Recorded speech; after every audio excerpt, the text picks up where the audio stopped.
How's it going, guys? Hope you're having a good Friday, and as promised, I'm back with the second part to my garage overview videos. Last time we did all the American tanks and the German tanks, so this time I figure we could probably do Russian, and since there's not many, we can do the British and the French. So yeah, hope you enjoy the video. It's just going to be another video of me rambling, talking about the tanks and their history and whether they're worth it or not. Whether I like the tanks, etc, etc. So I hope you enjoy. So let's get started. So obviously I have the 140 here, which is obviously the first Russian tank here listed. Now the 140 I have a weird relationship with because it is a good tank, but I just don't like it as much as the 62A, so it kind of gets like a little bit neglected in many ways. I still need to finish the third mark on it, although I tried to think about whether I wanted to do it, and then I thought, well, maybe it's better to wait till the artillery rework as well as the reusable consumables, because this tank really has module issues, gets ammo racked a lot, and reusable consumables would really help a lot with this tank. I think it make it a lot more reliable. It doesn't solve some issues I have with the tank, such as the lack of turret reliability, the two pretty big hatches, as well as the easily overmatched turret. Still going to be an issue, but at least as long as I can repair an ammo rack, it won't be so bad. So I'll probably revisit it eventually. It's still a really good tank and definitely worth it. I mean, I don't know. I got this tank when it was, I think, first released. Obviously the 62A was the first one, and then they added this one. And when I got this tank, you know, I did like it, so you know, it's definitely still worth getting. It's still pretty good. Obviously the extra degree of depression is nice, and also it's a little bit faster than 62A, so still pretty good. However, the same could not be said for this one, the 430, the ugly stepchild of the Russian medium line. It's yeah, I mean, look, it's not very good, and I suppose in terms of overall tier 10 mediums, it's okay. But it's not as good as its brethren, and the reason for that is purely to do with its gun handling. You know, it has the most DPM of all the Russian mediums, but unfortunately the gun handling lets it down, means you miss shots, whereas the other Russian mediums all have very reliable guns. The 430 does not, and so that really lets this tank down. I mean, if you're going to go for it, you want to get it, you might as well, because you can grind through to this line. For example, if you were going to go through, you could go 416, and then first keep the 416 after you're done getting the T54 first, get these two, which are the best two, and then you can go back to the 416, get the 432 and the 430. So basically 3 tier 10s for the price of 1 tier 8. But I mean, it's a shame because this tank is pretty fun otherwise, if it just had that gun handling. But oh well. Now, the 62A is a very special tank to me. I really do enjoy it. I mean, there's something about this tank that I just love so much, and I think it's just to do with the reliability.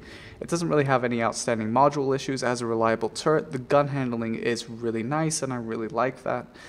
When a tank handles really well, or the gun handles really well, I'm very happy. So yeah, the turret is also very good. It's quite difficult to pen this hatch. The turret is pretty resistant. The only times it really gets penned is when you shoot either side of the gun here, and still most of the time you might need heat to do that. So really reliable, really low profile. It's just all around the tank will do what you want it to do, and that's really nice. So yeah, I really do like this 62A. The third mark session I have on the tank was a stream highlight, and it's one of my favorite videos of me 3 marking the tank, because the tank, you know, just didn't give me any problems. You know, I wasn't stressed through it. Like the IS-7, we'll get to that, but that was a different story. But the 62A, yeah, really comfortable tank to play. Now we have the 907, which, wow, after recent buffs, I don't think you could argue that this tank is not the best of the Russian mediums. It really is so very good. The side armor is ridiculous. The frontal armor is pretty damn good as well. The turret armor works. It's a little bit vulnerable to overmatch, and obviously the hatches is a similar thing to the 140, but unlike the 140, which although is supposed to have good frontal armor, it doesn't usually work, whereas the 907 you'll find it does work. It's also the only Russian medium that can truly side scrape efficiently. So yeah, it's really nice. It also has faster reload than the 140 and the 62A, but unlike the 430, it actually has a decent gun. So yeah, this tank is so very good. Now most of you, of course, probably don't have it. although you had multiple chances to get this tank. It was the third campaign tank, if I remember correctly, because I missed the second campaign, but I was there for the third one. And it's really, really nice. So, yeah, I mean, if you don't have this tank and you're working on a campaign, this is the tank if you get the choice. Always get the 907. It is the best reward tank they've ever given away. So, yeah, definitely worth it. The IS-4.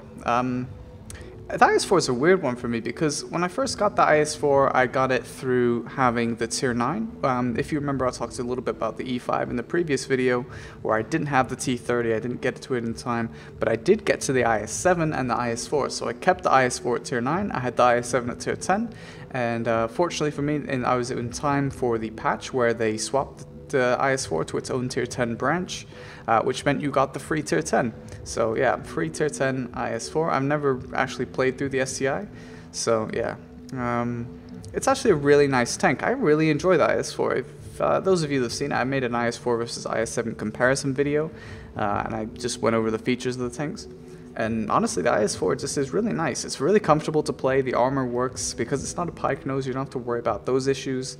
It's really comfortable. The armor is really, really nice, and the side armor is something else as well. So other than the overmatch on the top of the turret is really nice as well. So it's a really comfortable, nice, solid heavy tank. So I really do like the IS-4. IS-7, one of the, well, I guess it is the oldest tank in the game in terms of Tier 10. I can't remember. I'm trying to think now if the mouse was there at the same time or if it was just, I'm trying to remember when the game was first released whether it was just the IS-7 or the IS-7 and the mouse. I'm trying to remember what the game was released with now, but I can't really remember. I know the T30 was added just after, but yeah. Anyway, the IS-7 is so old now, but still, you know, it's not, I make fun of the IS-7. It's not that bad. It's just the DPM isn't that great. The gun handling's pretty poor. I don't know. I mean, like I was saying with the 62A with the 3 mark, this is another stream session highlight video that I have on this. It's not a commentary 3rd mark. I was so salty 3 marking this tank. I hate that video because I was in such a bad mood trying to 3 mark this tank. And it's not even the high requirement, but it's just hard to get damage in this tank. I don't know. It's frustrating, but it's pretty straightforward to play. It's a very newcomer-friendly vehicle. Obviously, you have the super turret, but I don't know. I mean, a lot of people still do like this tank, and some people are convinced that this tank is OP. Oh, puppies. Anyways, it's still an okay tank. I mean, at the end of the day, it does its job, and it's okay. But I would much prefer the IS-4 to this tank, I think, so. 263. This is actually a really new tank for me. I haven't had that many battles in it, and it only recently got its HD model as the time of this video. So, yeah, it was kind of bad, to be honest with you, previously. But now with the new HD model, it's actually pretty good because they narrowed the mantlet size a lot. So it's way harder to hit. And in general, it seems like the armor was buffed. And it seems like this area was shortened, although that may just be my imagination. So it's a little bit better about catching artillery shells. Doesn't get hit so much, but you know, it's still kind of a fun tank. And it's the only two Russian TDs. This is the only one that really can be played aggro. Like, you don't have to snipe in this tank.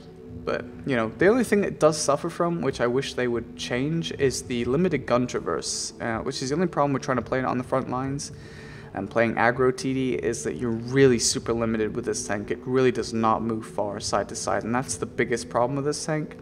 So I kind of wish they would buff that so you could move it more side to side, and that would make this tank way more fun for me, because I do not like sitting in one position the entire game as a tank destroyer. Doesn't seem fun to me. I don't know why people enjoy that kind of gameplay, but there you go. So next up we have the 268. You can see it here with its new HD model. I don't really like it. I think it's too fat. It looks like it was like, let's go to America, and then it had too much McDonald's or something. I don't know. I'm sure they have this tank at Kubinka and they can actually measure it, but if this is what it actually looks like, maybe they should bend historical accuracy a little bit. I don't know. But aesthetics aside, when this tank was first released at Tier 10, it was my most favorite tank in this game. I absolutely adored the 268. I played that shit on the front lines, aggro, I didn't have to camp, it was so much fun. It was just a dynamic, fun tank destroyer, and then they're like, let's nerf the crap out of it. So that's what they did. This and the Foch 155, yeah. They nerfed it really, really hard.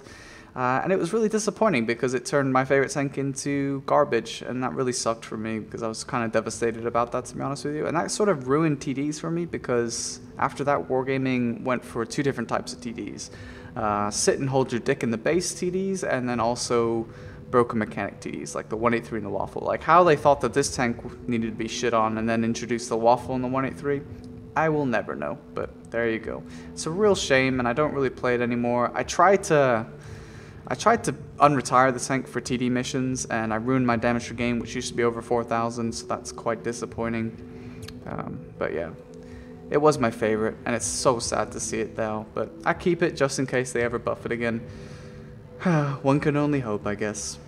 And we have the Centurion, which was the replacement for the FV-4202, and this tank is much better than that tank ever was. It's kind of a fun tank, and it looks really nice. I really love the barrel straps on this tank. I think they look really cool. Yeah, it's a good looking tank, and we were supposed to actually get this tank with the Chieftain as well. Unfortunately, we didn't get that. That was with the big Rubicon update.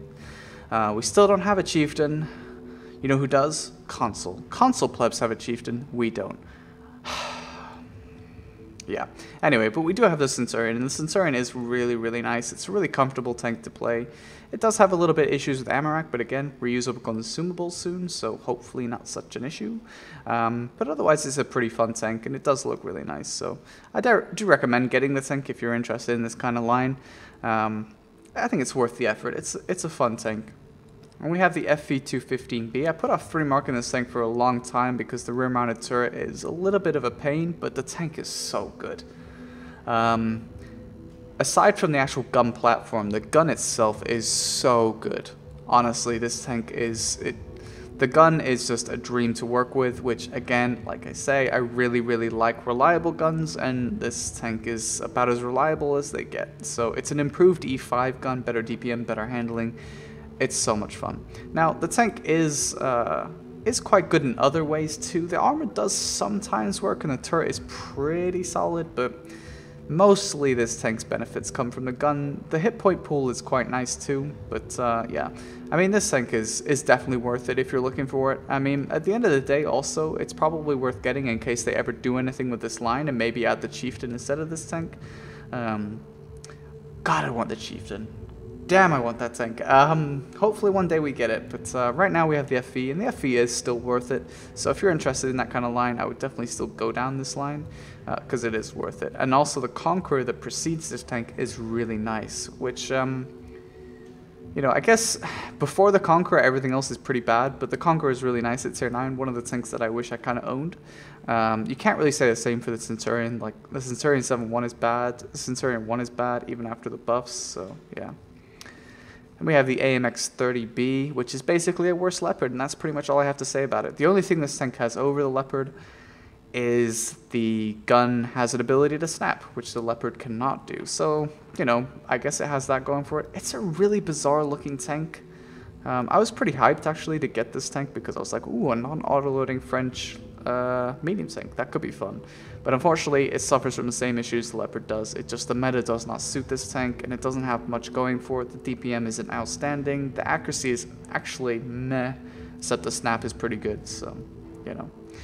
And we have the Batshot, another one just like the 140 that I do need to 3 mark. I put it off all the time, and every time I feel like I might want to try, I get wrecked by Artie, and I'm like, I don't want to do this anymore. So hopefully with the artillery change, I'll probably give it a real shot. But it is a very good tank, even though I have a love-hate relationship. Mostly that's to do with the gun handling. I can't stand the bad gun handling on this tank. It's worse than the T-57. So yeah, it's definitely worth it though, and it's one of the best clan war tanks there is. So if you're after this kind of tank, it's so worth it. You should really go for the Bat. It's a high skill cap tank though, so you know, maybe not for everyone, but it's very, very good. And I think it'll still be better than the AMX 105, the light tank we're getting soon. So I guess we'll soon find out. If you're watching this in the future, you'll know whether this tank stands up to that tank. My prediction is the current form of the AMX that we have, this tank will be much better, but who knows what might change. So yeah, I mean, the Bat is nice, and it's definitely worth going for, I think, at the end of the day. So if you're interested, I would definitely go for it. It's a really nice tank, especially if you don't mind, awful gun handling. Speaking of gun handling, though, this is my baby, my AMX-50P. Those of you that know me know this is my favorite tank in the game. Superseded the 268 a while ago, and hasn't really been taken off its throne. It's just so much fun. The 50B is the best tier 10 autoloader in the game. It was almost the Kranwagen until they nerfed it really hard. Right now it's just unmatched. The 57 is too slow, can't carry. The 50B, the gun handling is so nice. The APCR instead of the heat is really nice. I mean, it's just a dream to play this tank. It's so comfortable. I don't have enough good things to say about the 50B, really. It's just so much fun to play. It is, maybe a little bit difficult for some people. The 57 is a little bit easier to play, as opposed to the Kranwagen as well. But the 50B is the better carry tank. It is basically probably going to be the favorite tank. I mean, I don't really know if anything could ever overtake this as my favorite tank, but yeah, I love my 50B, and I can't recommend this tank enough. It's kind of a rocky road to get to it, though, so, it's a tricky line, but if you want to put up with the 5100 and the 50B, or, sorry, the 5120, be my guest. I've heard that the 5120 was okay now. It was buffed recently-ish. The 5100 is quite difficult to play in pubs, but it's definitely worth it to get to this tank. The lower tiers than that I've heard are even worse, and I honestly can't remember. It was so far back, but yeah, worth. And we have the Foch finally for this video. And the Foch used to be a tank I super enjoyed. I really, really enjoyed playing this tank. It was just a lot of fun. You could just wreck people in the clip. And to be honest with you, it was probably too strong, but they nerfed it really hard, and it annoyed me because after they nerfed this tank really badly, they introduced the original Waffentrager E100. I don't know, I mean, whatever, right? It's difficult though because, you have to be careful how you would buff this tank because it's still got a really potent clip. It's a tank destroyer that can hit you for 750 3 times. That's a lot of damage, so you'd have to be very careful how you buff this tank, but yeah, it is a shame. This is another tank that I brought out of retirement for tank destroyer missions. And it used to have 4,400 damage per game. Ripping pepperonis. But yeah, you'd have to be careful how you buff this tank, I guess. But it definitely needs something doing to it. I don't know what it is, but it needs something. Maybe slightly better gun handling? I don't know. I'd have to play it again and maybe figure it out. But you never see these tanks, and there's a very good reason for that, which is a shame. So I think the whole line is actually quite bad if we have a look at it. Yeah, I mean, there's nothing in here that's stand out. I mean, the Foch is really bad for a tier 9 TD, so yeah, rip. But yeah, that about wraps up this video, guys. I only have 5 more tier 10s left to talk about, and I guess then it's on to premiums or tier 8s. So I guess I'll tie those together because it's not really worth doing a video on just these 5 tanks. I don't have enough to talk about, so yeah, we'll just tie them in, I guess, with the tier 8s. But I hope you enjoyed the video. Let me know if any of these tanks talked about are your favorites as well. If it's the 50B, you're awesome and you have really good taste. So yeah, let me know, guys. I hope you enjoyed, and I will catch you on my next video.